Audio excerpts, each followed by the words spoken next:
എനിക്ക് എനിക്ക് ഈ അനിൽകുമാറിനോട് സഹതാപമാണ്. അങ്ങേരുടെ കയ്യിൽ പുസ്തകം ഉണ്ടായിട്ട് കാര്യമില്ല, അതൊന്നും വായിക്കാൻ അറിയില്ല എന്ന് എനിക്ക് തോന്നുന്നത്. അനിൽകുമാർ 447 448 കുറിച്ചും പറഞ്ഞു. 206 സബ്സെക്ഷൻ 4 അതും കൂടി ഒന്ന് വായിക്കേ.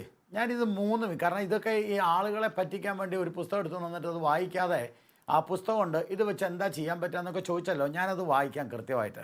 448 what is the section of 448? According to the section of 448 of the companies act. ഒന്നാമത് കമ്പനീസ് ആക്ട് 2000 അല്ല, കമ്പനീസ് ആക്ട് 2013 ഏറ്റവും ലേറ്റസ്റ്റ്. അതെങ്കിലും ആദ്യം മനസ്സിലാക്കുക. ആ പുസ്തകം 2000-ലായിരിക്കും. According to the section 448 of the Companies Act of 2013, anyone who obtain a loan, reward, benefit of any kind from a company, മനസ്സിലാക്കിക്കോണം, from a company, company officer, representative or other person using a false statement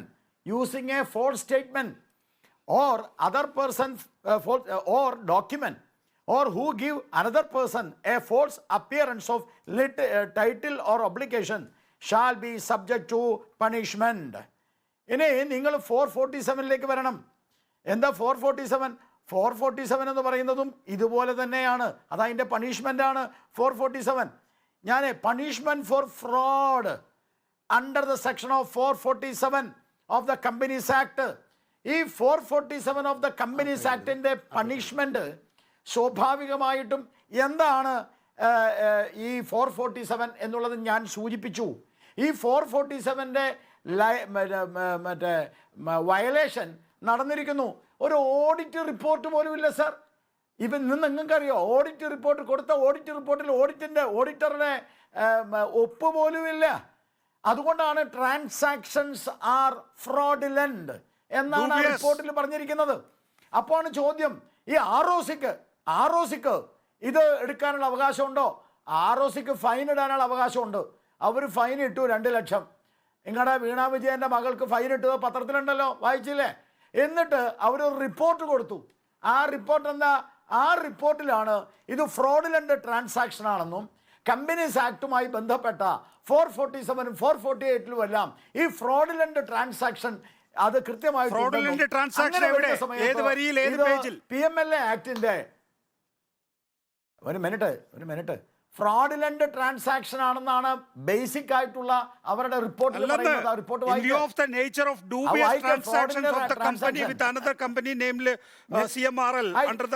അതെ ഞാൻ വരുന്നു. ഒരൊറ്റ ചോദ്യത്തിൻ്റെ മാത്രം ഉത്തരം പറഞ്ഞാൽ മതി. അതെന്താ ചോദ്യം? നിരവധി പ്രാവശ്യം പറഞ്ഞുകൊണ്ടിരിക്കുന്ന ചോദ്യമാണ്. നിങ്ങൾ എന്ത് സേവനമാണ് നിങ്ങൾ കൊടുത്തത്? ഇപ്പം നേരത്തെ അദ്ദേഹം പറയുന്നത് കേട്ടു, ടാക്സ് അടച്ചു. ഏത് ടാക്സ് അടച്ചേ? നിങ്ങൾക്ക് ലേറ്റസ്റ്റ് ആയിട്ടുള്ള ഇതിൻ്റെ ഇൻഫർമേഷൻ ഒന്നും അനിൽകുമാർ നിങ്ങളുടെ കയ്യിലില്ലേ? ടാക്സ് അടക്കണമെങ്കിൽ ഇൻവോയ്സ് വേണം.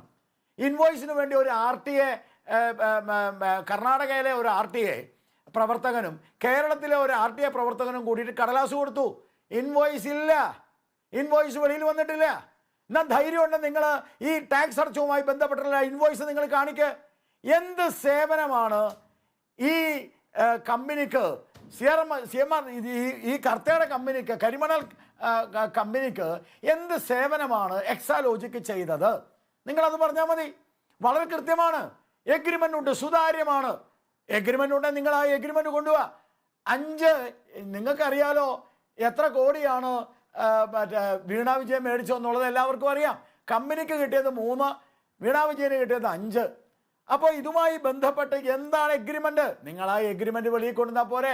ഇനി ഇതെങ്ങനെ പേടിപ്പിക്കുക? എന്നാൽ നിങ്ങൾ കോടതി പോകാൻ കണ്ടിട്ടില്ല. ഒരു മുഖ്യമന്ത്രിയുടെ ഏറ്റവും വലിയ അപവാദമാണ് ഒരു മുഖ്യമന്ത്രിക്ക് നേരിട്ടിരിക്കുന്നത്. ഒരു കാര്യം മനസ്സിലാക്കണോ, മുഖ്യമന്ത്രിയുടെ മകളാണ്. ആ മകളുടെ കമ്പനിക്കെതിരായിട്ടാണ് ആരോപണം. നിങ്ങൾക്ക് ധൈര്യമുണ്ടെങ്കിൽ കോടതി പോയിട്ട് നിങ്ങൾ ഈ പറഞ്ഞിരിക്കുന്നത് മുഴുവൻ തെറ്റാണ് എന്ന് കാണിക്ക്. നിങ്ങൾ കോടതി പോകാൻ തയ്യാറല്ല. ഇനി വളരെ കൃത്യമായിട്ട് പല പ്രാവശ്യം നിങ്ങളെപ്പോലത്തെ ആളുകൾ ഈ ചാനലിൽ വന്ന് പറഞ്ഞു, എക്സാലോജിക്കിനെ കേൾക്കാൻ സമയം കൊടുക്കണ്ടേ? കമ്പനി പറഞ്ഞിരിക്കുന്നു, ഈ ROC പറഞ്ഞിരിക്കുന്നു, നിരവധി പ്രാവശ്യം കൊടുത്തു. ഒരു രേഖയും ഹാജരാക്കിയിട്ടില്ല, ഒരു രേഖയും പറയുന്നില്ല. എന്റെ അനിൽകുമാരൻ, നിങ്ങൾ എവിടെ നോക്കിയിട്ടാണ് ഈ അങ്ങനെയല്ല അഡ്വക്കേറ്റ് ഗോപാലകൃഷ്ണൻ. ക്യാപ്സൂൾ കിട്ടിയില്ലെങ്കിൽ നോക്കൂ, രേഖകൾ ഹാജരാക്കാൻ എവിടെ പറഞ്ഞു എന്നാണ് പറയുന്നത്. ഇതിനകത്ത് പറയുന്നത് നോക്കൂ, പബ്ലിക് ഡൊമൈനിൽ നിങ്ങൾ recipient of amount to the extend of 55 ലക്ഷം ഫ്രം CMRL ഇൻഡിവിജ്വൽ കപ്പാസിറ്റി എന്നാണ്. അതൊരു പബ്ലിക് ഡൊമൈനിലുള്ള കാര്യമായിട്ടാണ് ഈ ROC വീണ തൈക്കണ്ടിയിൽ നൽകിയിട്ടുള്ള ക്വസ്റ്റ്യനിയറിൽ പറയുന്നത്. അവിടെ വീണ തൈക്കണ്ടിയിൽ നൽകിയിട്ടുള്ള മറുപടി, please note that in the absence of specific reports being identified and ascertained, we are not in a position to reply to the same. എങ്ങനെയാണ് ഒരു പബ്ലിക് ഡൊമൈനിലുള്ള കാര്യം ഇന്ന ഡോക്യുമെൻ്റ് നിങ്ങൾ ഹാജരാക്കണമെന്ന് പറയാതെ പബ്ലിക് ഡൊമൈനിലുള്ള വിവരങ്ങൾ അനുസരിച്ച് അന്വേഷിച്ചാൽ എങ്ങനെയാണ് വീണ തൈക്കണ്ടിയിൽ എന്ന് പറയുന്ന ആൾക്ക് ഇതായിരിക്കാം പബ്ലിക് ഡൊമൈനിൽ എന്ന് പറഞ്ഞ് ഒരു രേഖ കൊണ്ട് കൊടുക്കാനാവുക? നിന്റെ പേരാണ് തക്കടതരികട പ്രസംഗം എന്നുള്ളത്, തക്കടതരികട മറുപടി എന്നുള്ളത്. ഞങ്ങളൊക്കെ ഈ വക്കീലുമാരാണ്, ഞങ്ങൾക്കൊക്കെ ഇത് നന്നായിട്ട് അറിയാം. ഈ ഓരോരുത്തർ പറയുന്നത് നമ്മൾ വളരെ കൃത്യമായി മനസ്സിലാക്കുന്ന ആൾക്കാരാണ്. അതായത് ഈ ROC കൃത്യമായിട്ടുള്ള നിർദ്ദേശം കൊടുക്കുകയും നിങ്ങളുടെ സേവനം എന്ത് എന്ന് പറയുകയും വേണം. അതുമാത്രമല്ല, ഇൻകം ടാക്സിൻ്റെ അന്വേഷണത്തിലും അവരുടെ ഇൻട്രീം സെറ്റിൽമെൻറ്റിൻ്റെ പൊസിഷനിലും ഈ എന്താണ് നിങ്ങളുടെ സേവനം? എൻ്റെ ചോദ്യം വളരെ സിമ്പിൾ അല്ലേ? അനിൽകുമാർ പുസ്തകമൊക്കെ മാറ്റി വെച്ചിട്ട് ഒരൊറ്റ ഉത്തരം പറഞ്ഞാൽ മതി. എന്ത് സേവനമാണ് കൊടുത്തേ?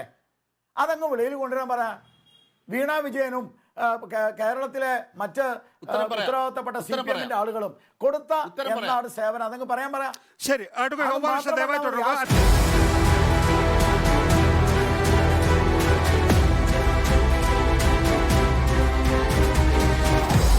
Debate with MV Nikesh Kumar.